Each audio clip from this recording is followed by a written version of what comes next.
Good evening বন্ধুরা, শুভ সন্ধ্যা। কেমন আছো তোমরা সবাই? আশা করি যে যেখানে আছো ভালো আছো, সুস্থ আছো।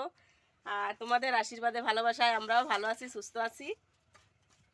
তো দেখো, আমি এখন সন্ধ্যাবেলায় চলে এসেছি রান্নাঘরে। তো রান্নাঘরে এসে কি বানাচ্ছি চলো তোমাদেরকে একটু দেখিয়ে দিই।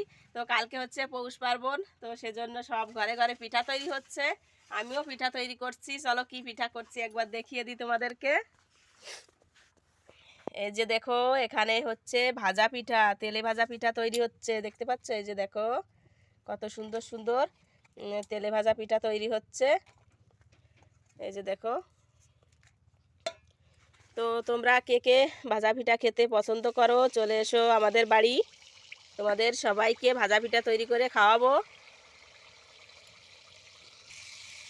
তো দেখো, পিঠাটা কত সুন্দর ফুলবে, এক্ষুনি তেলের উপরে ভেসে উঠবে। এই যে দেখতে পাচ্ছ, কত সুন্দর ভেসে উঠেছে।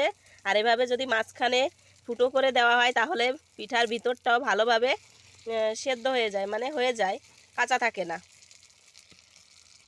তো পিঠাটা হয়ে গেছে ভালোভাবে। তো আমি এখন এটা তুলে নিচ্ছি, তুলে এখানে কিছুক্ষণ রেখে দেবো, তাহলে তেলটা ভালোভাবে ঝরে যাবে। আর আমি নতুন করে দেখো আর একটা পিঠা দিয়ে দিলাম। এভাবে একটা একটা করে সব।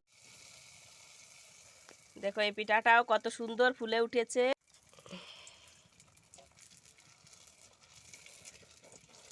তো তোমাদের কার কার ভাজা পিঠা খেতে পছন্দ, চলে এসো আমাদের বাড়িতে, সবাইকে পিঠা তৈরি করে খাওয়াবো। তো এভাবে আমি একটা একটা করে সমস্ত পিঠাগুলো বানিয়ে নিচ্ছি। তো বন্ধুরা, ভিডিওটি ভালো লাগলে অবশ্যই লাইক করো, কমেন্ট করে বলো কেমন হয়েছে।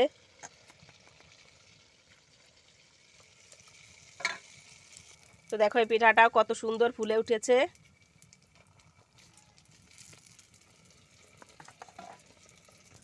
তো বন্ধুরা, চলো এখনের মতো টাটা।